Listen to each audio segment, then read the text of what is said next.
अभी मालूम हो जाएगा कि आज 27 नवंबर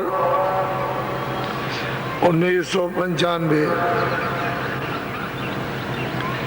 ये प्रारंभिक दिन है।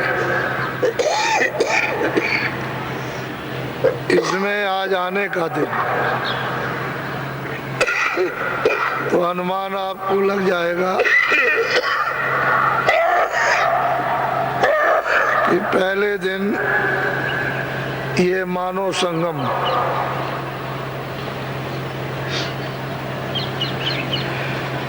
ये श्रद्धा है।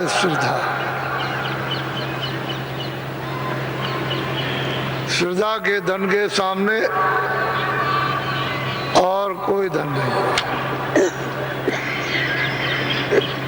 ये वास्तविक श्रद्धा है। श्रद्धा में सच्चा बोध, बुद्धि का वास्तविक विवेक, श्रद्धा में सत असत की पहचान, भले बुरे कामों की जानकारी। श्रद्धा बड़े सौभाग्य से मानव को परमात्मा के प्रति आती है। तो ये एक छोटा सा श्रद्धा का स्रोत, ये कोई जोर जुल्म से नहीं,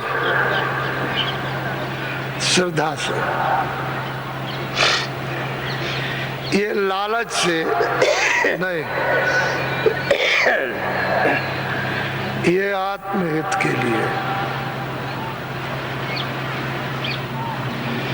इस श्रद्धा के स्रोत में ठगी नहीं, बेईमानी और धोखा नहीं होता। ओ मालिक जिसका ये राज है, मृतलोक, जिसने ये मनुष्य शरीर दिया है और जीवात्मा को बंद किया, वो ऊपर बैठ के देख रहा है। श्रद्धा के स्रोत में धोखा नहीं, चालाकी चतुराई नहीं, श्रद्धा एक है। ऐसा धन है कि जब ये उमड़ता है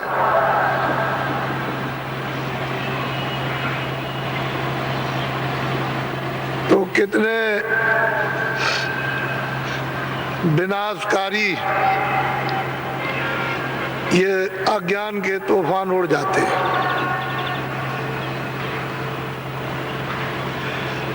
तो इसको जरा साफ मद्देनजर सब लोग अब की बार ध्यान में रखेंगे। और आप 2 रोटी खाते हो, प्राणों की मनुष्य शरीर में रक्षा करते हो, तो बुद्धि तो आपके पास है ही, लेकिन बुद्धि में जो दूषित विकार प्रवेश हो गया मिट्टी की तरह से और दलदल बन गया, तो बुद्धि इतनी कमजोर, दुर्बल, विवेकहीन हो गई कि वो निर्णय नहीं ले पाती। लेकिन श्रद्धा के स्रोत में ये सब धूल उड़ जाएगी। और ये समझना चाहिए कि प्रभु की कृपा, दया, वैसे प्रभु है लेकिन आप नहीं देख सकते। जब वही प्रभु अपनी जीवात्मा को अपने बोध में यहाँ भेज देता है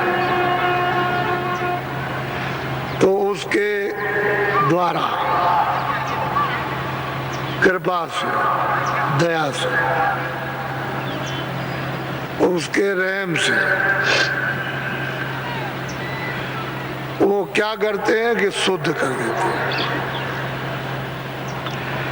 निर्मल, पवित्र, पाक साफ,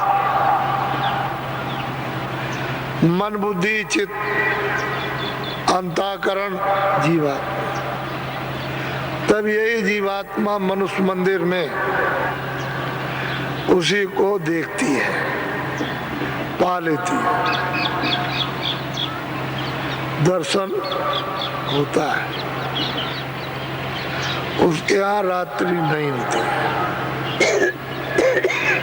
ये सूरज जिसका क्षणिक प्रकाश है, उसको सामने देख रहे हो कि प्रकाश में सूरज दिखाई दे रहा है और सूरज का प्रकाश है। सूरज रोशनी दे रहा है, लेकिन ये छाया है। उस प्रतिबिंब की छाया, सच्चे सूरज की छाया कितने जगह प्रतिबिंब बन गई, इस पर्दे पर, इस पर्दे पर, इस आकाश पर, इस आकाश पर, अनेकों आकाश है, उन पर पर्दा छाया का पड़ा, उस पर पड़ा, फिर उस पर पड़ा, फिर ये सूरज असली नहीं है, ये उसका प्रतिबिंब है। इसी तरह से उसमें कितना प्रकाश होगा, ये तो उसके सामने कुछ भी नहीं है। उसके प्रकाश के सामने कुछ नहीं। जैसे एक दिया लाखों करोड़ों जला दो, उसका क्या मूल्य, ऐसे लाखों करोड़ों अरबों खरबों सूरज पर जितनी घास जमी, इतने बिछ जाए सूरज, तो उसके सामने कुछ नहीं, इतना उसमें प्रकाश है। लेकिन यही जीवात्मा जिसको अधिकार आजादी मिल गई कि तुम पाप भी, पुण्य भी, अच्छा भी, बुरा भी, झूठ भी, सत्य भी, छल भी, कपट भी, बेईमानी भी, ईमानदारी भी, जुल्म भी और अच्छा भी, हिंसा भी और दया भी, जो चाहो सो कर सकते हो। पूरा तुमको उसकी तरफ से अधिकार मिल गया। अब उसी अधिकार का हमने नुकसान कर डाला कि हमने मनुष्य मंदिर में अपनी जीवात्मा के अस्तित्व को, उसी रोशनी को, उसके ज्ञान को, उसकी शक्ति को गर्द में, मिट्टी में मिला के उसका अस्तित्व खत्म कर दिया। ये कर्मों की मिट्टी है, पाप इसी में मिल गई और उसकी शक्ति, उसका ज्ञान, उसका आनंद, उसका प्रेम सब इसमें जज्ब हो गया मिट्टी में, और चेतन जड़ हो गया। वैसे जीवात्मा चेतन थी, अब ये मनुष्य शरीर में आके जड़ हो गई। इतना अंतर, फर्क पाप उन कर्मों का पड़ गया कि अब यही सब बेड़ियां तैर ली, जंजीरें, और इसी से जन्म मरण 84 नरकों में जाना, अंधा, बहरा, लूला, लंगड़ा, गरीब, ये सब कर्मानुसार, राजा रैयत।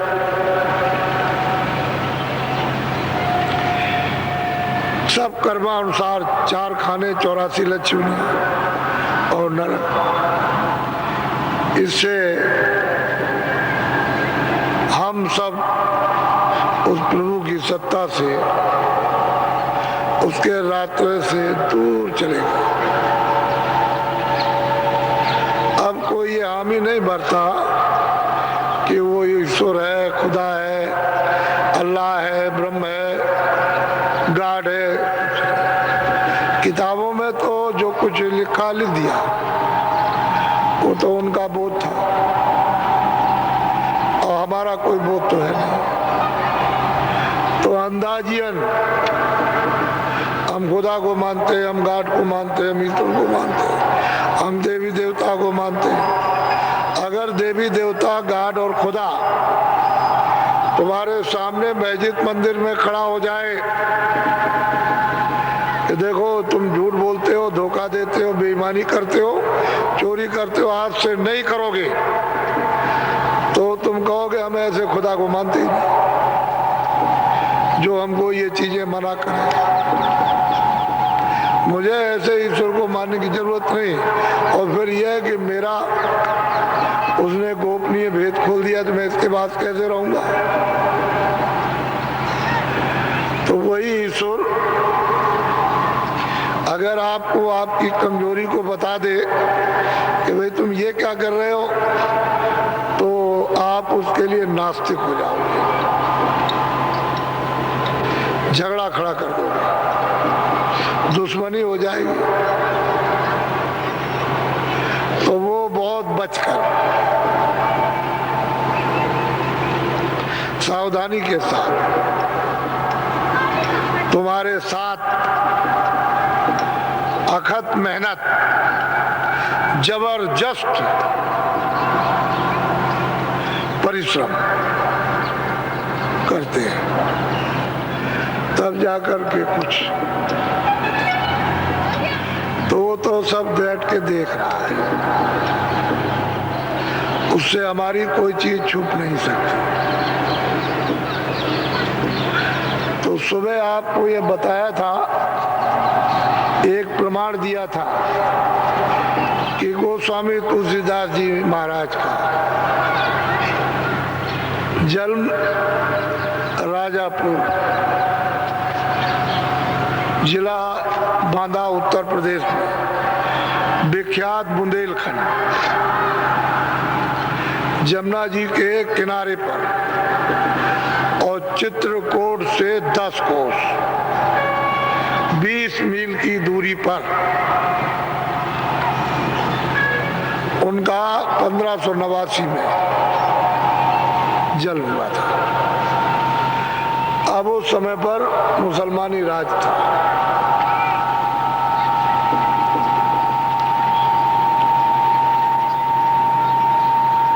उस समय पर कई एक महात्मा थे, आगे पीछे थोड़ा सा नानक जी महाराज,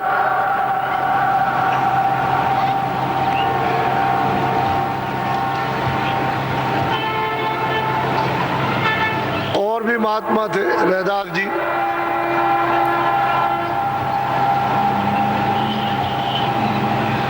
और भी बहुत से महात्मा थे। ऐसा नहीं कि महात्मा नहीं थे। इनका जन्म हुआ कानकुंज ब्राह्मण जाति में, और इन्होंने अपना ये सब जीवन का, बाल अवस्था का, जो बचपन का जन्म हुआ था उसका खेलना कूदना, ये वो कुछ मालूम तो बेचारे को था नहीं। फिर बचपन में शादी हो गई, तो शादी का उनको तो कोई बोध नहीं था। लेकिन जब कुछ जवानी होने लगी तो रंग मन तरंग, ये संसारी कामनाओं का। लेकिन अब यह है कि सहयोग की बात, वो कभी कभी उनमें लहर उठती थी कि भाई कोई महात्मा मिल जाए,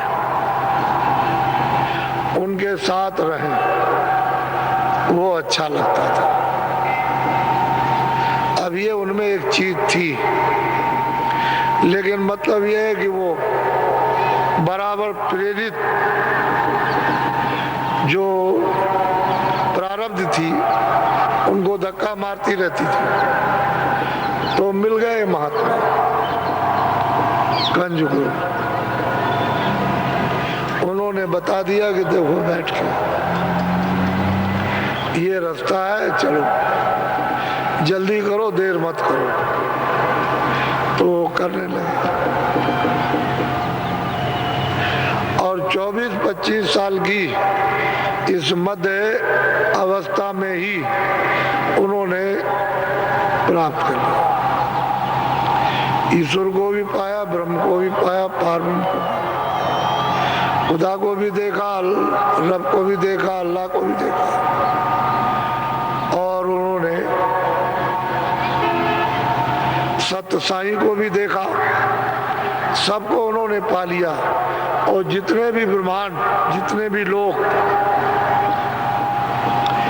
ये मृतलोक और स्वर्गलोक यानी बहिष्ठ, बैकुंठ, जितने लोग हैं सब उन्होंने अपनी आंखों से देखा। उसी 24 साल और 25 साल के मध्य समय, ये उनकी उम्र थी। और घर में रह करके ही उनको ये मिला, वहीं में रहे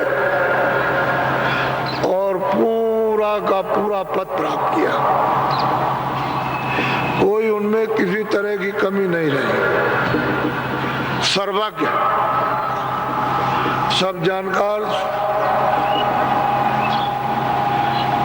तो फिर जब ये हुआ तो वो तो अलौकिक वचन बाणी उनके मुखारबिंद से निकलने लगा। तो नर नारी वो जब सुनने लगे तो एकदम से प्यास बढ़ गई। तो जितने भी राजापुर के नर नारी झाड़ कर दर्शन के लिए सुबह शाम जिसको जैसा मौका मिले दर्शन करे। तो ये तो अलौकिक वचन। उसी समय पर काशी का एक अहीर नाम का हृदय, और राजापुर में नौकरी करते थे किसी सेठ के यहाँ। तो जब भीड़ भाड़ चली तो ये शोरगुल हुआ तो वो भी चल दिए सबके बीच में। तो सुनते रहे, देखते रहे, सुनते रहे। सब लोग चले जाए लेकिन वो वहीं रह जाए, कभी देर तक, कभी मतलब ये है कि और देर तक, कभी बीच में चले जाएं, कभी अर्ध रात, ऐसे ही। फिर कभी रात को रह जाएं, कभी सुबह। उनकी सेवा एहतियात करने लगे और उन पर इतना विश्वास हो गया कि यही सब करता धरता है और कहीं कुछ नहीं, और सेवा करें और नहीं। तो उन्होंने कहा होगा कि आज्ञा दीजिए मैं काशी जाऊंगा। तो उन्होंने कह दिया होगा अच्छा ठीक है। तो जब सेवा करने लगे तो हृदय को उन्होंने वहीं बैठकर देखा कि अब इसका तो मुझ में लग गया। तो उनको अमूलक गुप्त वस्तु दे दी और कहा कि भाई तू भी बैठ के कर ले। तो वो भी वहां साधन करने लगा। उतने ही पीरियड में उसको भी प्राप्त करा दिया।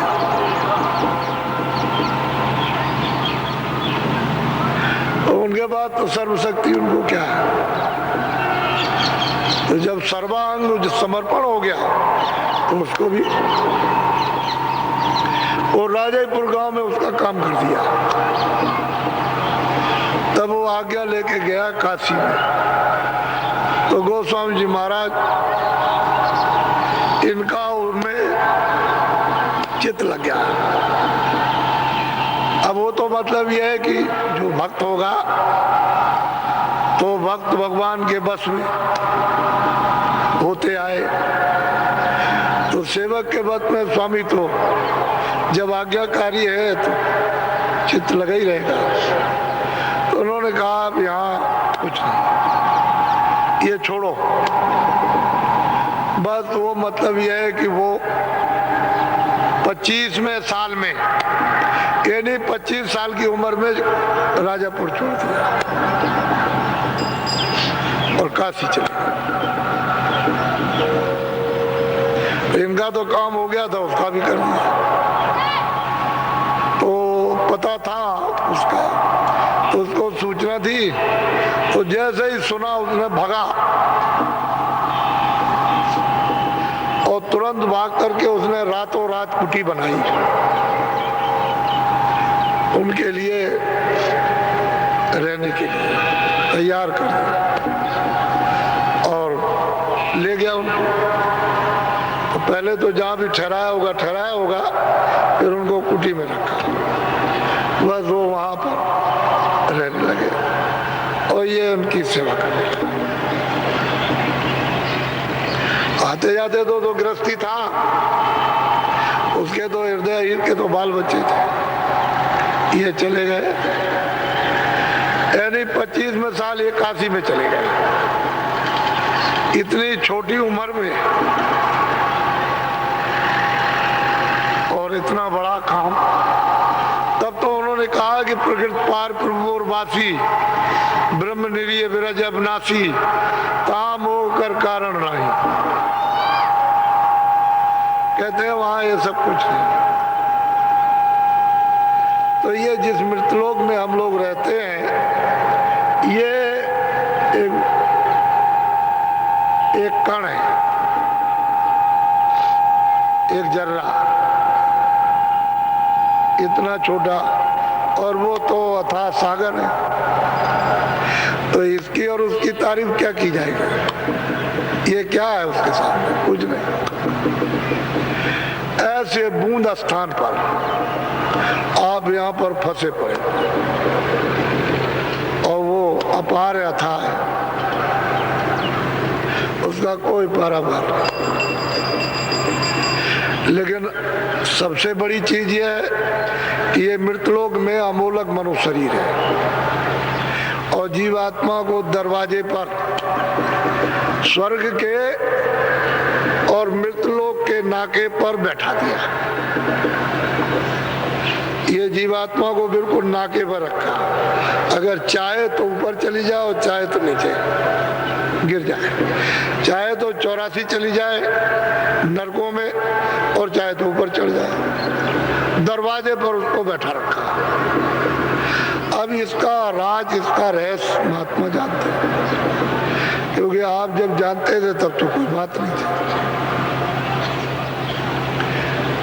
तब तो ठीक था। लेकिन मालिक ने, जो चौथे पद में रहते हैं वो तो कभी आते नहीं, ये उन्होंने सब विस्तार किया। जब अनेकों अनंतों मंडल बना दिए, लोग बना दिए, तो फिर उन्होंने इनको भेजा, ईश्वर को, ब्रह्म को, पार ब्रह्म को, महाकाल पुरुष को, इन सबको सुरतों को अपने नाम पर, अपने शब्द पर उतारा और जगह जगह इनके ठेके बना दिए। ये सब के सब आए और मतलब यह है कि अपने अपने स्थानों पर उसी मालिक का निरंतर ध्यान करते रहते हैं। अभी करते हैं, पहले भी करते थे। और कितने युगों तक इन्होंने ध्यान उस सत्पुरुष का किया कि उसकी कोई आगिती नहीं। इतने युग, तब वो सत्पुरुष प्रसन्न हुए। जब खुश हो गए, प्रसन्न हो गए, तो हम तुमसे बहुत प्रसन्न है, तुम क्या चाहते हो? तो आखिर ये भी तो उन्हीं के बच्चे थे। तो उन्होंने, अच्छा जो तुम चाहो सो, तुम्हारी तपस्या से, सेवा से हम पूछ। तो उन्होंने वरदान मांगा कि जैसा आपका राज है सतलोक में, वैसे ही दे दिया।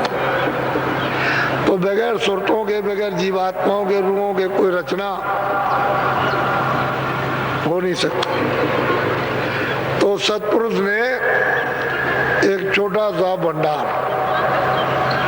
इन जीवात्माओं का, रूहों का, इन सुरतों का, इन सबको दे दिया। वो छोटा सा, अब वो तो अथाह है, उसमें से अच्छा ये ले लो। तो सूरत के जीवात्मा के आने पर ही रचना होगी, वैसे नहीं हो सकती। अगर सुरते यहाँ न रहे तो रचना यहाँ कुछ नहीं। तो मिट्टी है, आसमान और जमीन क्या करें, ये सब खेल सुरतों का है। सुरते क्या है? चेतन है, जीवात्मा है, रूह चेतन है। ये उसी का आया हुआ नूर, यानी उसी की ये चेतन शक्ति है। तो वो बख्शीश में इन्हीं सेवा के बस होकर के मालिक ने आप सबको, यानी पशु पंछी, कीड़े मकोड़े, जितने भी इन सब जीवात्माओं को इनको दे दिया। तो जब शुरू में जब ले आए थे, मनुष्य शरीर दिया था, तो कोई पाप पुण्य तो था नहीं, कोई वेद कतब थे नहीं, पूजा पाठ थी नहीं। वो तो मसाला मिलाकर उन्होंने माँ के पेट में खोल तैयार किया। जब तैयार हो गया तो जब 5 महीने का हुआ तो दोनों आंखों के बीचों बीच इधर देखो, यहाँ बैठा दिया। उस समय बहुत सुंदर, बहुत खूबसूरत बच्चे बच्चियां पैदा होते थे, बहुत सुंदर। इन्हें क्या उनकी उपमा बताई जाए, बहुत ही सुंदर। और गर्भ में ही जैसे ही तुरंत यहाँ आई तो आँख खुली थी, कान खुली, सब वो वाणी, देव वाणी, ब्रह्म वाणी, ये सब आसमानी आवाज शब्द सब सुनते थे और आंख से देखते थे। क्योंकि कोई पाप पुण्य तो था नहीं, वेद कतेब था नहीं, पूजा पाठ थी नहीं, सत असत, न्याय अन्याय था नहीं, कुछ नहीं। उस समय पर मनुष्य शरीर दिया था, जीवात्मा को इस खोल पर यहाँ बैठा दिया, तो कोई गंदगी तो थी नहीं, और आँख खुली थी, कान तो ये सब सुनती थी, देखती थी। जैसे ही जन्म हुआ 9 महीने का, बाहर आया तो सतयुग जोगी सब विज्ञान, सब के सब जोगी विज्ञान, रोज जाना, यानी चढ़ जाना, उतर जाना, इन सबको देखते जाए। खुदा का भी दीदार, रब का भी दीदार, अल्लाह का भी, ईश्वर का भी दर्शन, ब्रह्म का भी दर्शन, पार ब्रह्म का भी दर्शन, सब लोगों का दर्शन, और फिर उस सतपुरुष का दर्शन, और फिर वहां से उतर के चले जाओ और चढ़ जाओ, उतर। यानी मतलब जब चाहे तब, उसमें कोई रोक टोक यहाँ से वहां तक कुछ नहीं, किसी तरह कोई गंदगी थी नहीं रास्ते में, कोई मतलब बंधन था नहीं, सब लोग स्वतंत्र थे। बस इतना ही था कि आपको शरीर में लाए और कहा कि 1 लाख बरस था, तो 1 लाख बरस की आयु थी उस समय पर जब जीवात्माओं को यहाँ लाया गया इस मनुष्य शरीर में। तो पशु पंछी, ये कीड़ों के कोई शरीर थे ही नहीं, बस खाली मनुष्य शरीर था। और बस 1 लाख बरस पूरे हुए पूर्वा, जहां से जीवात्माएं जिस सागर से आई थी, बस वापस। तो इन्होंने ये सोचा कि हमने तो इतने दिन तप किया, उसकी आराधना की, बड़ी मुश्किल से खुश हुए, प्रसन्न हुए, और उन्होंने वरदान मांगने को कहा, तो हमने मांगा और ये सब जा रहे, सब जीवात्माएं वापस लौटी जा रहे। तो जब ये नहीं रहेंगे तो हमारा राजी किस पर रहेगा, फिर हम वैसे ही हो जाए। तो इन्होंने फौरन अपनी शक्तियां ईश्वर ने भेजी यहाँ मृतलोक में कि तुम जाओ जल्दी से। तो आई, उन्होंने जन्म लिया और उनको आदेश दिया कि जंगल में चले जाओ और घोर तपस्या करो। तो चले गए जंगल में, तब करने लगे। तब में भी उन्होंने समाधि अंदर ही लगाई। उस समाधि में तो उन्होंने अपनी वाणी सुनाई, देववाणी, जिसको आकाशवाणी कलमा और आयतें कहते हो, सुनाया कि हम जो बोल रहे हैं वो लिख दो। तो जो बोलते गए वो लिखते गए। उसी के ये चारों वेद है, उसमें पूरा विधान है। 80,000 तो कर्म कांड, वो पाप कांड पुण्य कांड, वो 80,000 श्लोक, 16,000 उपासना और 4,000 ज्ञान, 1,00,000 श्लोक है। पूरा जब विधान बना दिया तो उन्होंने कहा कि तुमने बनाया तो तुम सबको ये सुना दो कि विधान बन गया, और ये सबको अधिकार दिया जाएगा कि जो भी अच्छा बुरा पाप पुण्य करेगा सब अपना अपना सबको भोगना। विधान बन गया, सबको सुना दिया। तिथि तारीख रख दी कि इस तारीख के निकलने के बाद जो भी कोई पाप पुण्य सत असत न्याय न्याय करेगा उसको अपने किए हुए कर्म का फल में ब्याज के भोगना। बस जब तिथि तारीख निकल गई तो बस, कभी आपने कभी बन गया होगा। ऐसे तो जल्दी बुरा बनता नहीं था, कभी बन गया। लेकिन बुरे की भी गंदगी अब जमा होगी, बोझा तो बुरे का भी जमा होगा, पुण्य का भी, और मतलब पाप की तो गंदगी है ही। तो जमा करते करते करते करते पुण्य कभी पाप बन गया। ऐसे पाप पुण्य पाप पुण्य पाप पुण्य, उसका आपको फल मिलने लगा। भाई यही से बंधन पड़ गया। पहले तो कोई बंधन था ही नहीं, सब जीवात्माएं मनुष्य शरीर में आकर के स्वतंत्र थे, सब आती जाती थी, बस यहीं से बेड़ियां पड़ी और सब गंदगी जमा हुई। जमा होते होते जीवात्मा की चेतन आँख और जीवात्मा के चेतन कान बंद हो गए। तो जिस नाम से, जिस शब्द से, जिस आवाज से उतार करके लाए गए थे और दोनों आंखों के पीछे बैठा दिया था, और उसी आवाज को, उसी नाम को पकड़ के चढ़ जाते थे, उतर जाते थे, उस पर क्या मैल जमने लगा। जब गंदगी जमा हुई तो धीरे धीरे धीरे धीरे धीरे धीरे वो आपके कान, जो जीवात्मा में कान थे, बंद हो गए। एक ही कान था, एक ही आंख थी और एक ही नाक थी। धीरे धीरे बंद होने लगी। बंद होते होते देखना सुनना सब बंद हो गया। अब यह आधार टूट गया, नाम डोर छूट गई, नाम डोर शब्द डोर छूट गई। और जब छूट गई तो रास्ता भटक गया कि भाई मैं किस रास्ते से आया था। आने का जाने का तो एक ही रास्ता, जिस रास्ते से उतर करके आए हो, दोनों आंखों के पीछे बैठे अगर वापस जाने का रास्ता मिल जाता चले जाओ। तो रास्ता छूट गया, क्योंकि नाम छूट गया, शब्द छूट गया, कान बंद हो गए, आंख बंद हो गए, देखना भी बंद और सुनना भी बंद, तो आधार टूट गया। तो जीवात्मा अंधकार में गिर गया। बस ये हो गया आपके साथ। अब कितने युग बीत गए, कितने कल बीत गए, और अभी तक आप अपनी जीवात्मा को मनुष्य मंदिर में जब जब कभी मिला होगा तो नहीं जगा सके, फिर कोई बुरा काम, फिर 84 चला गया नरक में। तो इस जीवात्मा का तो कभी उत्थान उद्धार, कभी छुटकारा निपटारा होगा। कब तक? कि जब तक वो जगे हुए महात्मा न बन जाए। जिस नाम को छोड़ दिया उसी को पकड़ा दिया, तो जीवात्मा वापस हो गया। और नाम में वो शक्ति है कि सब गंदगी साफ कर, सब जितने भी गंदगी होगी पाप उनकी सबको साफ कर।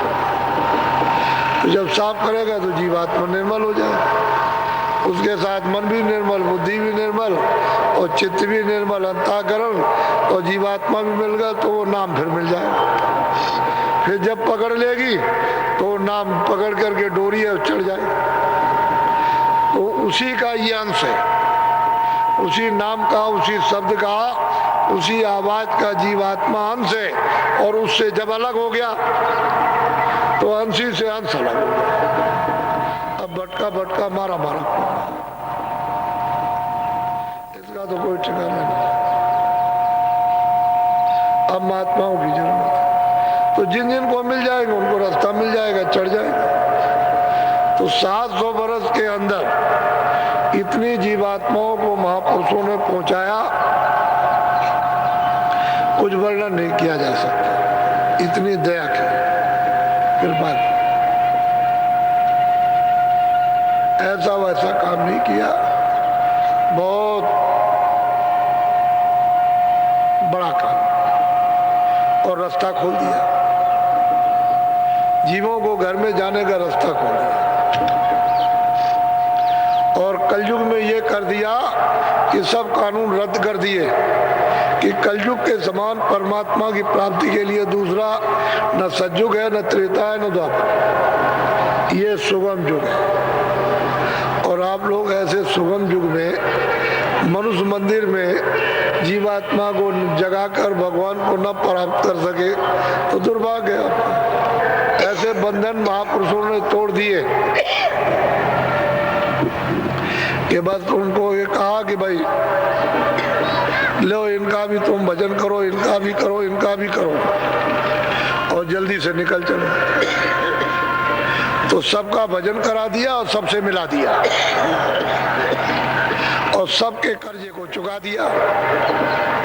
जितना भी कर्जा मृतलोक का, जितना भी कर्जा मतलब यह है कि स्वर्ग वैकुंठ का, जितना भी कर्जा ब्रह्मलोक का, ये जितने कर्जे उन सबको चुका दिया।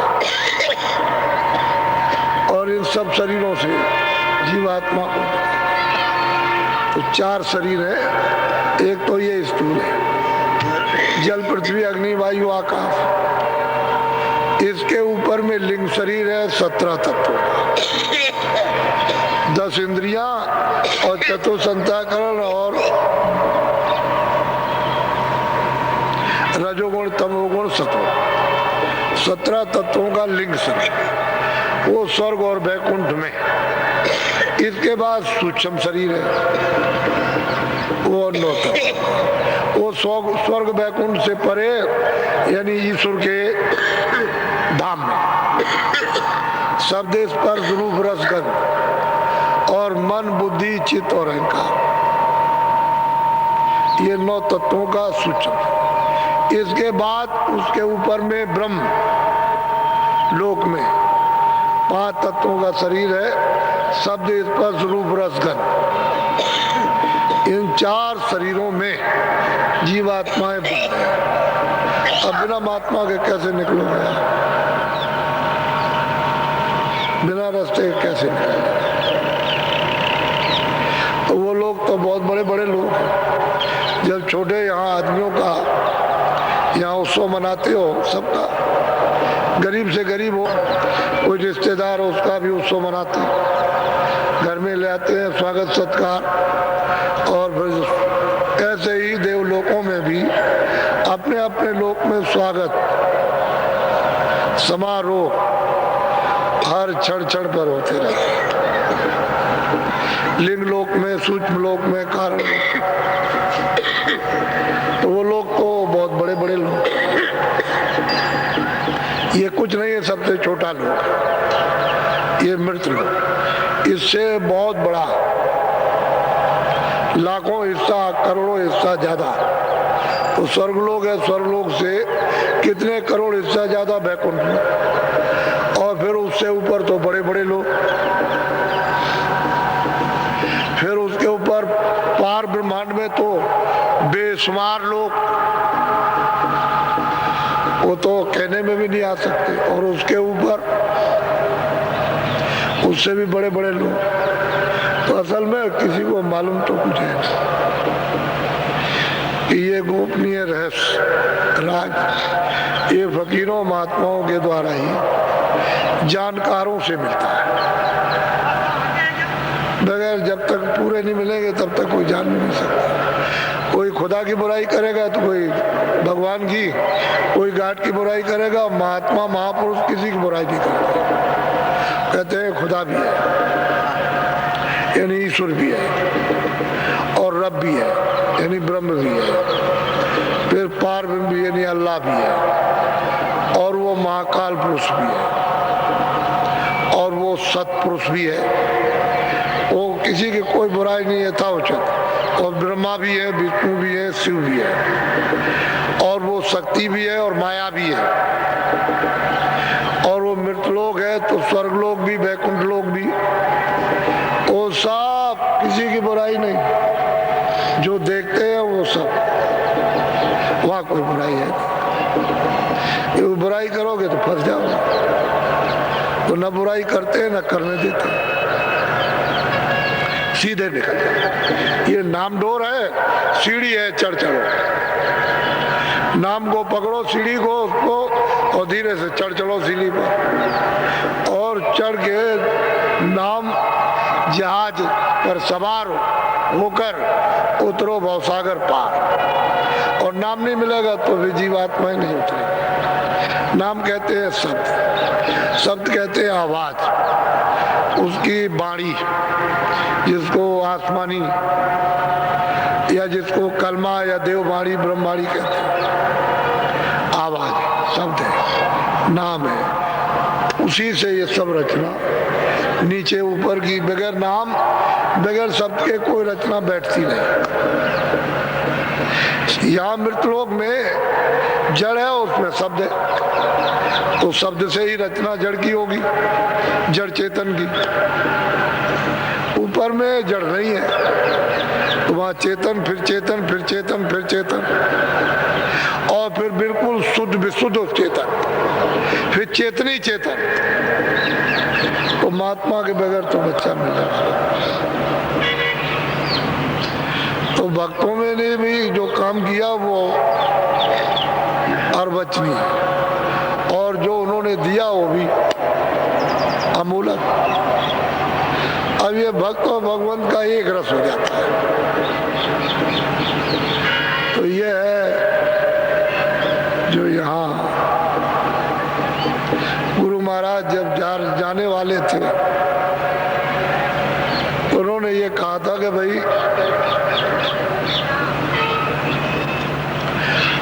हमारा ये चिन्ह बना देना जब हम चले जाएं तो मथुरा में।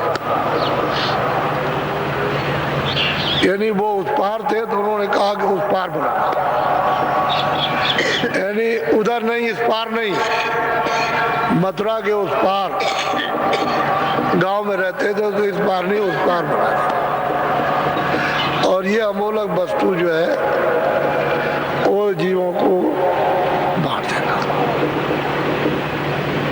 मेरी वस्तु को छुपा के मत दे देना, इससे लोगों को लाभ। मेरा समय हो गया, मेरा समय पूरा हो गया तो मैं तो अब चला जाऊंगा। वो साफ इशारा करते थे कि जो कुछ भी पूछना, जांचना, करना, धरना, समझना मेरे सामने कर लो, और मेरा समय अब निकट आ रहा। तो सब समझाते थे। तो इसलिए मैं तो यहाँ का रहने वाला नहीं था, उनके आदेश का पालन, मैं तो बाहर का था। फिर यहाँ मथुरा में आकर उनके आदेशानुसार एक छोटा सा स्थान कि चलो मतलब है लोगों को कुछ दिया जाए, तो यहाँ रखा। और वो सब जगह पर वितरण है, वो तो उनकी अमूलक चीज है, वितरण हो रही है। वो तो उनकी बड़ी कृपा, बड़ी दया हो रही है। उन्हीं का, उनकी याद में यह अमूलक वस्तु जो उन्होंने दी, उन्हीं की याद में कि ऐसे भी महापुरुष इस संसार में गुप्त रूप से रहते हैं, पता भी नहीं चलता। किसको क्या दे देते हैं, क्या कह जाते हैं। तो सही सच्ची बात है, उस बात को तो कुछ कह नहीं सकते हैं और इस योग नहीं। लेकिन यह है कि अमोलक चीज है। वो कोई अभी ज्यादा दिन नहीं हुए, थोड़े ही दिन, उनका ये उत्सव पूज्य स्वामी जी महाराज का ये होता है। और मैं घूम करके आपको ये अमोलक चीज दिया करता हूँ कि भाई उनकी ले लो और तुम जल्दी से अपना काम करो, नहीं तो आपको ये हर जगह मिलेगी नहीं। अब वो तो तुम ढूंढ कहाँ पाओगे, कैसे पहचान पाओगे? तुमको घर बैठे मिल जाए, ले लो। तो इतनी बड़ी कृपा कि घर बैठे मिले तो कुछ कर लो। लेकिन तुम ऐसे ये बहुत चक्कर में फंसे हो कि घूम घूम करके संसार, अरे संसार तो जो कुछ है वो तो ठीक होगा, लेकिन तुम ही नहीं रहोगे संसार में तो क्या ठीक होगा? तुम ही किराए के मकान में हो, समय पूरा होते ही तुम भी निकाल दिए जाओगे। उतना ही मांगो जितना काम हो जाए, ज्यादा नहीं। बाल बच्चों के गुजारे के लिए कहो कि गुजारा हो जाए और मतलब ये और मेरा भी कल्याण हो जाए, ऐसा तो गुजारा भी हो जाएगा, पूर्ति भी हो जाएगी और तुम्हारा काम भी बन जाएगा। लेकिन तुम इसको छोड़ के उसमें लग जाओगे तो पहले भी पूर्ति नहीं हुई। जो धनी मानी उन्हीं की पूर्ति नहीं है, तुम्हारी क्या होगी? तो थोड़ा सा संतोष, सब्र और विवेक थोड़ा सा जब करोगे तो समझ में आ जाएगा। और ये आत्म धन है, इसको कमा लो तो ये आपके काम आएगा। दूसरी तो कोई चीज आएगी नहीं, ये कोई चीज जाने वाली नहीं। तो अभी तो थोड़ा सा समय जरा सुन लीजिए।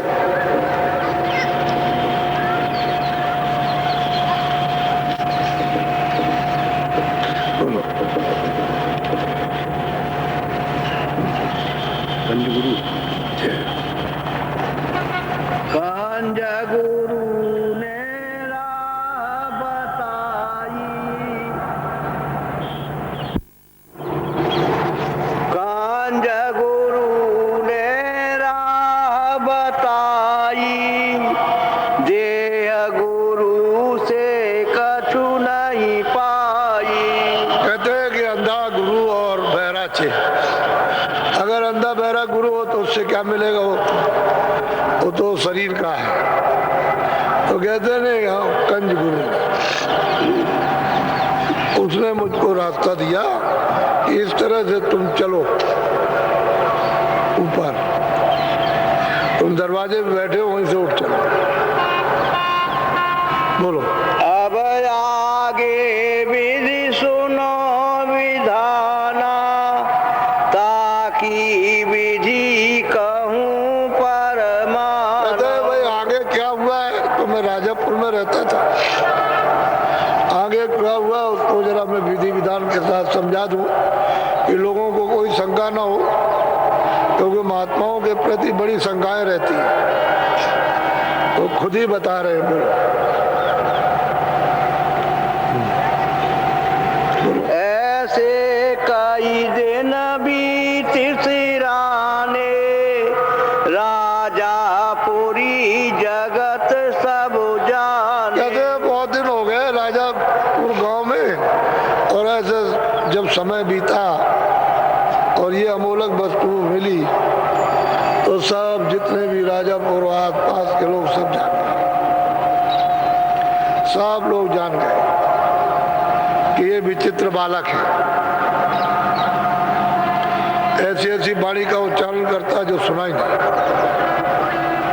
तो सब लोगों का धीरे धीरे आकर्षण होने लगा। बोलो। लोग दरस को नित नित आवे, दर्शन भाव सबको उपजावे। कहते लोग दर्शन को आए, जब देखे ये बालक बड़ा सुंदर है और वो दिव्य वाणी का उच्चारण करता है तो उसमें कसी से खिंचाव है, तो भाव उमड़ पड़े, श्रद्धा, जिसको श्रद्धा कहते हैं, तो सब जगह चर्चा शुरू हो गई। तो सब नर नारी साहब दर्शन के लिए दौड़ पड़े। बोलो। हृदय हीर काशी का बासी, राय राजा पुर नौकर हृदय हीर काशी का बासी वहां का रहने वाला था, राजापुर में नौकरी करता था किसी सेठ किया। उसी शोरगुल में जब सब लोग दर्शन करने चले तो ये भी चला। तो भाई कौन है, चलो दर्शन करें। सब लोग जा रहे हैं, तो ये भी बेचारा मनुष्य था ही, दर्शन करने चला। बोलो। वो प्रतिदिन दर्शन को जावे, प्रीत बड़ी हित कहान। कहते हैं कि प्रतिदिन दर्शन करने आए और जो उसको सबको सुनाए वो भी सुने, तो धीरे धीरे धीरे धीरे उसकी प्रीत हो गई, प्रेम हो गया, लगाव, उनको बहुत चाहने लगा। जब इसने हो जाता है तो फिर छोड़ता नहीं है, दौड़ दौड़ के आता। अब इसको कोई क्या जानेगा, ये जो आते हैं दौड़ दौड़ करके, तो इसको कोई क्या समझेगा, इसको क्या बयान करेगा, क्या है उसके पास समझ जो बयान करेगा। उससे क्या पूछोगे क्यों आते हो।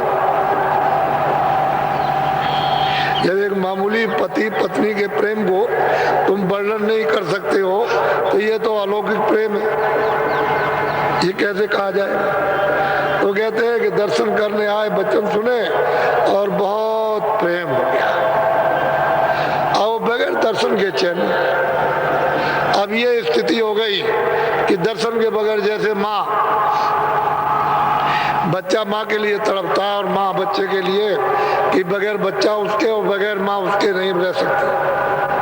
ठीक यही हालत हो गई उस हृदय हीर की। अब उसको चैन नहीं। बोलो। रात दिवस दिन दिन रहे पासा, तुलसी बिना और नहीं। कहते हैं कि मेरे पास आता जाता रात रात भर रहे, और बस बस हमारे बगैर वो कुछ नहीं, किसी को जानता ही नहीं था। अब इतना प्रेम उसका प्रगाढ़ हो गया। कहते हैं जब उसका इतना प्रेम हो गया, सेवा करने लगा, तो मैंने उसको ये अमोलक वस्तु दे दी, क्योंकि वो तो पूरे हो गए। अब वो अधूरे थोड़े नहीं गए, वो तो पूरे हो गए। और तो जब उन्होंने पूर्ण उस पद को प्राप्त कर लिया, पूरे हो गए, फिर उनमें क्या कमी रही, कुछ नहीं। तो कहते मैंने इसको अगम चीज, अमोलक दे दी, अगम अमोलक वस्तु दे दी। बोलो। एक दिवस भाई ऐसी रीति, काशी गए बहु। कहते हैं कि ये तो चला गया वहाँ, इसको तो वस्तु दे दी, इसका तो काम यही हो गया। ये वहाँ गया तो मतलब है कि ये हुआ कि मेरा उचाट हुआ, कि मैं उससे मिलूं, उसके पास जाऊं। अब कहते नहीं कि भगवान भक्त के बस में होते आए, ये कोई कहावत गलत थोड़ी है। अब उसको तो यही दे दिया, इतनी सेवा, इतनी प्रीत उससे करता तो गया वहां, तो एकदम से उचाट हो गया कि मैं उसके पास चला। तो ये कुछ ही दिन में यानी वहां से चल दी, और ऐसे मौके से गए कि किसी को कुछ पता नहीं कहाँ चले गए, कोई बता बुतू के नहीं, रात को उठे अपना चल दिया। उस समय तो ये रेलगाड़ियां थी नहीं, रेलगाड़ियां तो बहुत बाद आई, अभी आई, उस समय नहीं थी। उसके चल दिए। कैसे गए होंगे, पैदल गए होंगे, वहां से काशी तो बहुत दूर थी, तो चल दिया और काशी में जाके पहुंचे। बोलो। हमारा चित हृदय में बासी, हम चले गए नगर। अब वो सबको बता रहे कि हमारा चित हृदय में लगा था, तो मैं इसलिए वहां चला गया कि चलो उससे मिलने चल गए। बोलो। सामत 16 से रहे 15 चैत मास 12 अब आप इसको याद कीजिए कि 1589 में जन्म हुआ और कहते हैं कि 1615 1614 और 1615 यानी मतलब 25 साल की अवस्था में काशी चले गए। ये पूर्ण पद प्राप्त करने के बाद वो वहां चले गए। बोलो। पहुँचे काशी नगर मजारा हृदय सुनत दौड़ी चलिया। जब काशी के बीच में पहुंचे और वो बताया, खबर हुई, तो बस एकदम से दौड़ पड़ा, बेवड़ा रो करके कि किसी को कुछ नहीं समझना, दौड़ा। बोलो। आए चरण लीन परसादी विधि विधि रहन कुटी की। कहते हैं कि आए, उन्होंने मतलब यह कि अपना मत्था टेका और फिर जो कुछ भी सेवा की वो सेवा की और विधि विधान के साथ कुटी का उन्होंने रहने के लिए वो हृदय ने कुटी बना दी और कहा स्वामी आ रही है। 25 साल के अवस्था थी। अब आप पहले ये सोचिए 25 साल क्या होता है। घर में बच्चे बच्चियां रहते हैं, भाई कितने साल, 25 साल कुछ, और इतना बड़ा बोध ज्ञान उनको प्राप्त हो जाए, ये छोटा नहीं। तो कहते हैं मैं तो घर छोड़ के 25वें मतलब वर्ष में चला गया। बोलो।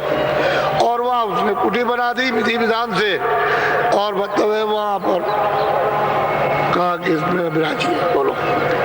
गंगा निकट कुटी जहाँ कीना हृदय नित आवे लो। कहते हैं कि गंगा के पास ही वरुण नदी है, वहां उसने कुटी बनाई और बस उनको वहां विराज दिया, उन्हें बैठा दिया और हृदय अपने घर से रोज आए जाए, रोज आए जाए उनकी सेवा करने के लिए। हर तरह की सेवा बराबर आता जाता। बोलो। सत्संग रंग राह रस पीना हम अपने वस्तु अगम। कहते भाई हम क्या करें, ये सत्संग सुनता था और वो रस लेता था, जो मैं इसको सुनाता था रंग चढ़ गया तो मैंने इसको अगम वस्तु दे दी। वो मतलब ये सब काम 25 साल में हो गया और इसको भी पहुंचा दिया, इसमें भी कोई कमी नहीं, ये भी पूरा हो गया। बोलो। अस अस कछु दिन काशी माई रहे तहाँ पुण्य से। कहते मैं काशी में कुछ दिन ऐसे रहा, सहज स्वभाव से शांत रहने लगा। बोलो। 16 से 16 में सोई कार्तिक बदी पंच। अब गोस्वामी जी महाराज कहते हैं कि 16 से 16 में एक पलक नाम नानक पंथी थे, वो आए और मुझसे उन्होंने वार्तालाप किया। तो 16 से 16 और उधर में 11, इसको जोड़ दीजिए आप, कोई ज्यादा तो मतलब ये कुछ होते नहीं। और ये पलक राम उनके पास आए, ये नानक पंथी थे। अब इनमें श्रद्धा तो थी कि नानक जी महाराज वो संत पंथ के रास्ते के थे, तो उनके पास आए, अच्छी तरह से उन्होंने वार्तालाप की श्रद्धा के साथ। एकदम से उनका प्रेम उमड़ गया, गया। तो कहते हैं मैंने 16 से 16 में इनको भी अगम की वस्तु दे दी, इनका भी काम बन जाएगा। क्या देर लगती, बोलो। आए पालक राम एक शांति, रहे काशी में नानक। कहते हैं उनको उस समय पर जब वो अपने स्थान पर थे तो लोग उनको कहते थे संत है। लेकिन अब क्या करें, जब गुरु चले जाएं तो काम अगर सिद्ध करना हो तो किसी स्थान पर बैठ करके कोई अपने को संत कैसे संत हो जाएगा। तो कहते हैं जब ये शोर सपाटा मचा तो ये वहां आए और इन्होंने आकर के जो सुनाया वो इनको सुनाया गया, बहुत ध्यान से सुना और इनका भी प्रेम उमड़ गया। तो मैंने इनको भी ये अमूल्य वस्तु दी। बोलो। गोष्ठी भाव विधि उनसे कीना, खुशी भाई मार्ग। कहते हैं वो पलक राम बहुत खुशी हुए और उनको भी ये वस्तु कहते हैं कि गुप्त दे दी और वो चल दिए अपने, फिर आए और जाए हराए जाए। तो एक ही बरस के अंदर इनका भी काम पूरा। वो तो महापुरुषों की लहर होती है, मौज होती है, मर्जी होती है किसी को कुछ करे। ये उनके जीवन प्रारंभिक और वो 91 बरस तक रहे। बोलो तो। घट रामायण ग्रंथ बनावा, ताकि विधि दिवस। कहते हैं शुरू में मैंने घट रामायण एक बनाई जिसमें घट का भेद यानी किस तरह से तुम मालिक को प्राप्त करोगे ये उसमें उन्होंने लिखा। तो जब घट का भेद उन्होंने बताया, घट रामायण उन्होंने बनाई तो कोई बहुत बड़ी उम्र में नहीं बनाई। बोलो। सम्मत 16 से 18 उठी मौज ग्रंथ की। 16 से 18 तो ये ले लीजिए और 11 वो जोड़ दीजिए, कोई ज्यादा समय नहीं होता है। तो उन्होंने मतलब ये को घटनामा पूरी लिख दी और लोगों से कहा कि लोगों को लाभ हो जाएगा इससे। तो उन्होंने कहा कि भाई लोगों को बता दो ये रास्ता है भगवान के पाने का। बोलो। भादो सुदी मंगल एकादशी, आरंभ की जो प्रथम मन बास। बोलो आगे बोलो। सोने काशी में अचरज कीना, सोर नगर में भयो। अब ये काशी में बड़ा शोर हुआ, बड़ा सुनकर के बड़ा आश्चर्य किया भाई ये घट का भेद क्या है, क्योंकि वहां तो कोई करता धरता तो था नहीं, सब लोग बाहर फंस गए थे। अब वो घट का भेद जो उन्होंने बताया, उन्होंने कि भाई ये जीवात्माएं ऐसे आई ऐसे वापस जाएंगी, तो बड़ा आश्चर्य क्योंकि वहां तो ये कभी सुना नहीं गया था। तो बड़ा शोर हुआ काशी में कि भाई एक छोटा सा बालक आया और मतलब ये कि पता नहीं क्या क्या कह रहा। तो चारों तरफ से एक शोर मचा। बोलो। पंडित जगत जैन और तुर्का, भयो भयो मजरा आई काशी पूर्वा। कहते हैं कि भाई तमाम कहते हैं मुसलमान, तमाम पंडित, तमाम ये सब वो मिलकर कहते हैं भाई क्या है ये, क्या चीज है, क्या है। तो बड़ा मतलब है झगड़ा झंझट और बड़ी वार्तालाप ये वो सब। तो उन्होंने देखा अरे भाई झगड़ा क्यों करते बेटा, क्या है, बेकार है, ये लोग समझ तो सकेंगे नहीं। तो उन्होंने फौरन उसको गुप्त कर दिया, गुप्त कर दिया। कौन इसको मतलब ये झगड़े झंझट छुपा दिया, गुप्त कहते हैं छुपा दिया। बोलो। जो कुल झगड़ा रीत अस भाती, जस जस भया दिवस और रात। कहते हैं भाई लोग झगड़ा करने लगे क्योंकि उनकी समझ में तो कुछ आता नहीं है, वो तो देर में समझ में आएगा, सुनते सुनते सुनते सुनते अब एकाएक कोई चीज कैसे समझ में आ सकती है। महात्माओं का उपदेश होता है, हमने जब उपदेश शुरू किया तो बड़ा झगड़ा करने लगे, तो सोचा है कि इनको तो कुछ नहीं मिलेगा, ये तो ऐसे दूर हो जाएंगे, तो चुप हो गए और फिर सीधे रास्ते से। तो महात्मा देखते हैं कि भाई ये इससे इनका नुकसान हो जाएगा, छोड़ो चलो सीधे रास्ते से इनको ले चले। तो झगड़ा झंझट क्यों करें, अरे जीवों का कल्याण करना, रास्ता बदल देना। वो नहीं चाहते, छोड़ो उनको, औरों को दो कुछ, बोलो। तासे ग्रंथ गुप्त हम कीना घट रामायण चलन नदी। कहते हैं घट की जो रामायण थी, जो ईश्वर दर्शन की, ब्रह्म के दर्शन की मालिक है, वो तो कहते हैं चलने नहीं दिया, कहले हमारी समझ में नहीं आता, तो बस ये है कि उसको हमने गुप्त कर दिया, बंद कर दिया। बोलो। या से संत मते की रीति जगत जानन जाने प्रीति। कहते हैं भाई संसार है, अरे भाई वो मालिक का रास्ता कैसे जाने, ये संत मत का रास्ता है। जगत जो है वो अज्ञान है, इसमें फंसा पड़ा हुआ है, उसकी समझ में क्या आएगा, कुछ नहीं आएगा। इसलिए हमने उसको बंद कर दिया, छुपा दिया। बोलो। संबत 1631 रामचरित कीन पदई। बस कहते हैं कि मैंने वो भी घट का ही लिखा, लेकिन मैंने सिर्फ नाम लेकर ये अंदर में रावण कौन है और राम कौन है और लंका कौन सी है, ये सब अंदर में वर्णन सब अंदर का किया उन्होंने।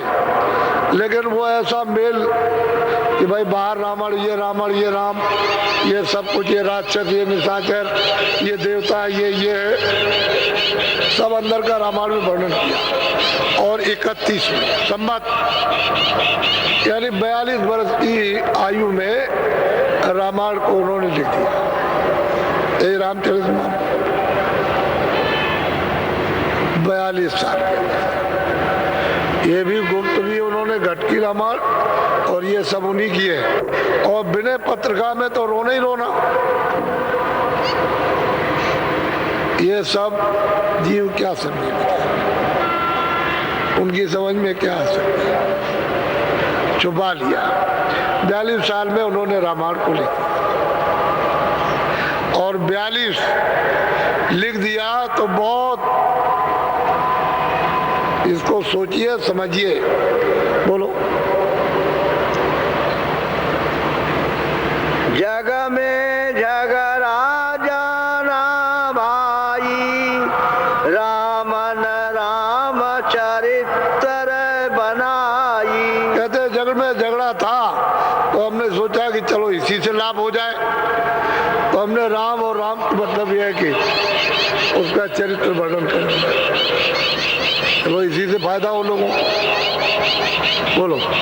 पंडित भेख जगत सब झारी रामायण सुन के। कहते हैं कि जब रामायण को लिख दिया तो पंडित भेद सब यानी इतना झाड़ करके सब खुशी सुखी मतलब प्रसन्न हुए कि जिसका कोई मतलब, बहुत प्रसन्न, बहुत। बोलो। अंधा अंधे विधि समझावा घट रामायण गुप्त यहाँ पर कहते हैं कि अंधों ने अंधों को सुनाया, तो बताओ उनको क्या पल्ले पड़ेगा। अंधा हो तो रास्ता कैसे अंधा बताएगा। तो अंधों ने अंधों को सुनाया और उस रामायण को जो सुना उन्होंने सुनाया, हमसे कभी भी नहीं पूछा, क्योंकि 42 साल की उम्र में मैंने बना दिया और 91 तक मैं यहाँ रहा, मुझसे पूछने कोई नहीं आया इसमें क्या लिखा है, इसका मतलब क्या है, इसका क्या है, इसका क्या सुनाते ये हो। अरे भाई गोस्वामी जी महाराज से पूछना चाहिए था कि भाई ये क्या है, ये क्या है, ये क्या, कुछ नहीं। वो सुखी हो गए, खुश हो गए, और बस मतलब यह है कि अंधों ने अंधों को सुनाया प्रचार, पता ही नहीं कि राम कहाँ है। उनको मालूम ही नहीं कि साकेत लोक कहाँ है, गोलोक कहाँ है, ब्रह्मलोक कहाँ है, कुछ पता ही नहीं चलता। अरे भाई पूछ लेते हैं उनसे, तो कोई पूछने नहीं गया, अंधों ने अंधों को सुना। सही सच्ची बात तो ये है कि जीव बेचारा क्या करे, इस उलझन में फंस गया। तो जो महात्मा सत्य है वो सत्य ही है, वो किसी तरह से भी जीवों को लाभ होना चाहिए। ऐसे नहीं समझो तो ऐसे समझो, ऐसे नहीं समझो ऐसे समझो तो लाभ पहुंचाते। वो तो नुकसान कभी किसी का करते नहीं, किसी महात्मा ने नुकसान नहीं किया। तो असली चीज ये है, इनके पास तो बहुत आएंगे, मुसलमान भी आएंगे, हिंदू भी आएंगे, ब्राह्मण भी आएंगे, बड़े बड़े विद्वान पंडित आएंगे और इनसे वार्तालाप करेंगे और प्रेम होगा। उनको भी अगम वस्तु जो झगड़ा करते थे उनको देंगे और उनको भी पार करेंगे। तो महात्मा तो भला करते ही, लोग नहीं समझते। इसलिए आप लोग महात्माओं के संबंध में कुछ नहीं जानते हो, और वो लकीर के फकीर क्या करके गए, क्या देके गए, क्या कह गए, क्या बता गए, वो तो अपने को कुछ नहीं। सही बात यह है कि हम भी वैसे ही थे। अगर महात्मा न मिलते तो अपने को क्या पता था, क्या उसका बोध था, क्या ज्ञान था, कुछ नहीं, कुछ भी नहीं था। लेकिन महात्मा जब मिल गए तो उन्होंने सब कुछ गड़गड़ा करके बना लिया। तो महात्मा ही सब बनाते। तो ये मनुष्य मंदिर है, थोड़े दिन के लिए आपको मिला है, किराए पर आपका ये मकान है, और अभी देखते देखते मकान मालिक ये मकान ले लेगा, जीवात्मा को निकाल बाहर करेगा। आपको चाहिए कि आप मकान लेने के पहले कुछ जीवात्मा के लिए कर लो, यही तुम्हारा सौभाग्य। कुछ कर लोगे वही तुम्हारे काम आएगा, बाकी कुछ नहीं। बाकी सब जितना भी अरब करब जो कुछ भी है सभी, और ये पड़ा किराए का मकान है, ये तो जड़ हो जाएगा, ये तो खोल है, इसमें से चेतन निकाल दिया, जड़ रहेगा। क्या करोगे, झाड़ मास को उठा के जला दो, फेंक दो, बस।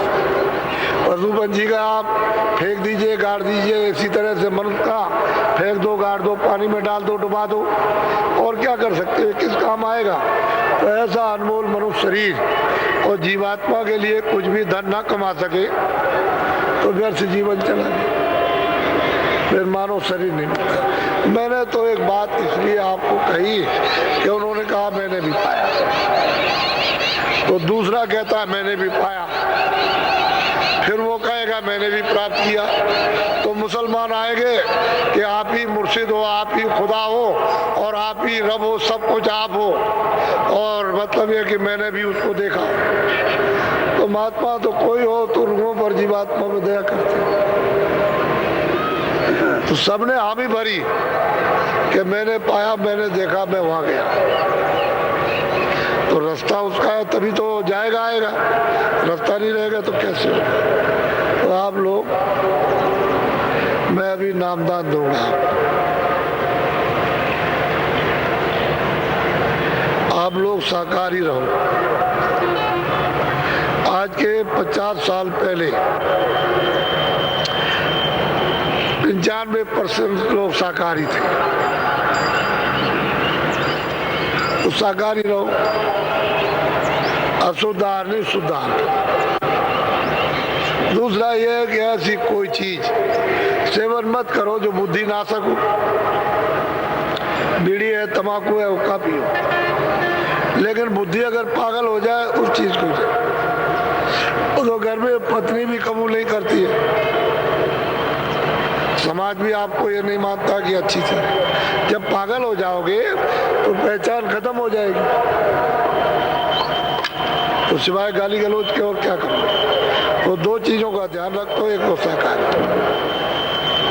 दूसरा यह है कि कोई चीज ऐसी सेवन मत करो बुद्धि पागल हो जाए। बीड़ी, तंबाकू, हुक्का, ये दो चीजें वर्जित। मना।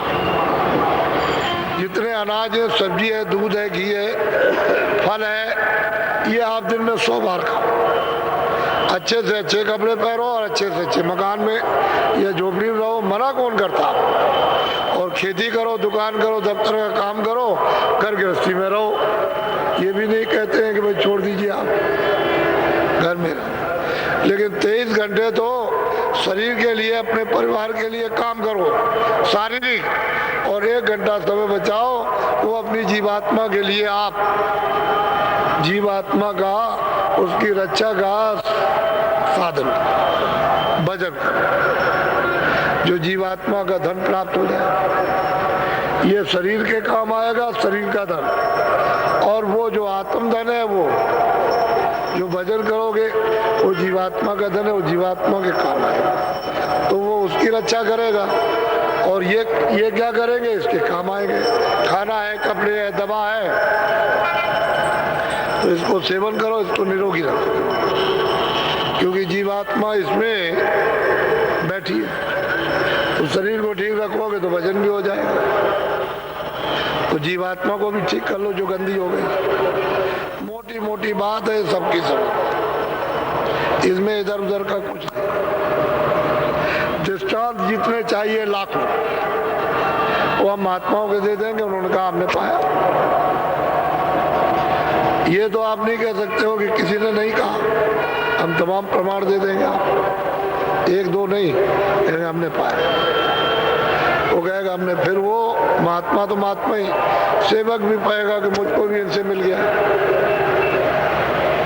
इसलिए आप प्रमाण होता है, विश्वास हो जाएगा कि जो ये रास्ता बताया वो सही, इसी रास्ते से सबने पाया तो हमको भी मिल जाएगा। प्रमाण जो है शंका मिटा देता है, शंका नहीं होने देता। बस इसलिए महात्माओं का प्रमाण दे दिया जाता है कि भाई ये मत कहो कि भाई कहाँ लिखा है, या किसने किया, किसने पाया, किसने देखा, कौन चढ़ के गया। तो मतलब इसी कलयुग में मैं तो कोई बात ऐसी नहीं करता, 700 बरस के अंदर की बात करता हूँ कि बहुत महात्मा है, उन्होंने प्राप्त किया, तुम भी कर सकते हो। तो अभी आपको नामदान मिल जाएगा। 1 घंटा समय अपना बचाओ, 15 मिनट, कभी सुबह, कभी शाम को, कभी दिन में, तो सब समय मिला के 1 घंटा जोड़ लो। इतने मिनट सुबह, इतने शाम को, इतने दोपहर में, और इतने मतलब है अर्ध रात को, सब 1 घंटा बना लीजिए आप, और 23 घंटे अपने काम करो। इसमें भी कोई शंका नहीं। तो 1 घंटा अगर नहीं करोगे तो जीवात्मा का कल्याण कैसे छुटकारा पाएगा। 1 घंटा तो लाजमी है, करना ही पड़ेगा, उसके बगैर किए हुए नहीं काम पड़ेगा। और वो भी आपको सहूलियत हो जाएगी कि निमित्त मात्र, कोई उसमें मुश्किल नहीं होगी, बहुत साधारण सरल सहज कर दिया जाएगा। और उस पर भी नहीं कर सकते हो तो फिर क्या किया। तो अभी मैं नामदान आपको दिए देता हूँ, क्योंकि मैंने कह रखा है कि शाम को दूंगा, तो आप लोग ले लो और इसको जरा हजम करना, छुपा के रखो। इसमें नशा चढ़ता है, मस्ती आती है। तो बाबा जी की बात हमेशा याद रखना कि जो कुछ भी धन है छुपाया जाता है, जितना ही छुपा के रखोगे उतनी जल्दी प्रकट हो जाएगा। और तुमने अगर कहीं कह दिया तो वो लूट जाएगा, तो मालिक नाराज हो जाएगा और तुम्हारा बंद हो जाएगा, कुछ नहीं, फिर वैसे ही रह जाओ। तो धन कमाओ तो आत्मिक धन है, ईश्वरीय धन है आत्मा, छुपा के जमा करके रखो। तो अमूलक चीज ले लीजिए सद्भाव से और इज्जत के साथ, सम्मान से लो, और मतलब है सद्भाव। तो जो मैं अभी आपको भगवान का नाम बोलूंगा, सब लोग एक साथ एक आवाज में बोलना, कोई आगे पीछे नहीं बोलेगा। सबकी आवाज एक साथ निकलेगी। पहले मैं बोलूंगा, उसके बाद आप जो जो नाम मैं बोलता जाऊं बोलते जाना, और जब मैं चुप हो जाऊंगा तो आप चुप हो जाना। बोलो जय गुरुदेव। जय गुरुदेव। गुरु प्रेमियों, अभी अभी हमने जो यह दिव्य सत्संग सुना, ये सिर्फ कुछ शब्द या पुरानी कथाएं नहीं हैं। ये हमारी सोई हुई जीवात्मा को जगाने वाली एक अलौकिक गूंज थी। जब हम ऐसे वचन सुनते हैं तो महसूस होता है कि हम इस भौतिक दुनिया की भाग दौड़ में अपनी असली मंजिल को कितना पीछे छोड़ आए हैं। आज के इस सत्संग में परम पूज्य स्वामी जी महाराज ने हमें एक बहुत बड़ा आईना दिखाया है। उन्होंने समझाया कि हमारी बुद्धि कैसे इस सांसारिक दलदल में उलझ कर रह गई है। हम चतुराई, चालाकी और तर्क वितर्क में तो बहुत आगे निकल गए हैं, लेकिन जिस श्रद्धा के सहारे परमात्मा तक पहुंचा जा सकता था, उसे हम कहीं भूल गए हैं। बुद्धि थक सकती है, धोखा खा सकती है, लेकिन श्रद्धा वो सीधी डोर है जिसमें कोई ठगी नहीं, कोई बेईमानी नहीं। गोस्वामी तुलसीदास जी का वो प्रसंग आज हमने सुना, वो रोंगटे खड़े कर देने वाला है। जरा सोचिए, महज 25 साल की उम्र में, जिस उम्र में इंसान दुनिया के रंग तमाशे में खोया रहता है, उस उम्र में उन्होंने सारे लोकों के दर्शन कर लिए। उन्होंने घट रामायण का वो गुप्त भेद भी जाना जिसे दुनिया समझ ही नहीं पाई। आज हमें यह एहसास हुआ कि असली राम और रावण का युद्ध बाहर किसी मैदान में नहीं, बल्कि हमारे और आपके शरीर के अंदर चल रहा है। हमारी आत्मा का प्रकाश और हमारे अहंकार का अंधकार दोनों हमारे भीतर ही हैं। परमात्मा ने जब हमें ये शरीर दिया तो ये कोई अस्थाई घर नहीं था। स्वामी जी महाराज ने कितनी सुंदर बात कही कि यह शरीर तो एक किराए का मकान है। समय पूरा होते ही मकान मालिक हमसे ये मकान खाली करवा लेगा, लेकिन हम अज्ञानवश जिस किराए के मकान को सजाने में अपनी पूरी ज़िंदगी, पूरी ऊर्जा लगा देते हैं और इसमें रहने वाली जीवात्मा उसे भूखा मार देते हैं। संत महात्मा किसी का नुकसान नहीं करते, वो तो हमारा उद्धार करने आते हैं। जब हमारी जीवात्मा भवसागर में डूबी रहती है तो वो नाम और शब्द की डोर लेकर आते हैं, ताकि हम उस डोर को पकड़कर वापस अपने सच्चे घर लौट चलें। लेकिन ये होगा कैसे? इसके लिए स्वामी जी महाराज ने स्पष्ट और सरल आदेश दिया है। हमें घर बार नहीं छोड़ना है। अच्छे कपड़े पहनिए, कामकाज कीजिए, खेती कीजिए, व्यापार कीजिए, लेकिन 2 बातों को हमेशा याद रखिए। किसी भी ऐसे व्यसन से, नशे या बुद्धि को भटकाने वाले और मांसाहार का सेवन से दूर रहिए, जो आपकी आत्मा को अशुद्ध कर दे। गुरु प्रेमियों, और दूसरी सबसे ज़रूरी बात, 24 घंटे में कम से कम 1 घंटा अपना समय दीजिए जो अपनी जीवात्मा के लिए होना चाहिए। 1 घंटा आपका असली धन है, वही कमाई है जो इस किराए के मकान को छोड़ने के बाद आपके साथ जाएगी। गुरु प्रेमियों, ये मनुष्य शरीर बहुत अनमोल है। ये मौका बार बार नहीं मिलता। महापुरुषों की दया, ये ज्ञान हमें घर बैठे मिल रहा है, तो हमें इसका लाभ जरूर उठाना चाहिए। आज से ही, बल्कि अभी से ही थोड़ा समय ध्यान, भजन और सिमरन में निकालना शुरू करें। अगर आज के इस सत्संग ने आपके हृदय में जरा सा भी हलचल पैदा किया हो या आपके अंदर शांति महसूस हुई हो, तो इस अमृत वचन को सिर्फ अपने तक मत सीमित रखिए, अपने परिवार, दोस्तों और मित्रों तक जरूर साझा करें। जय गुरुदेव।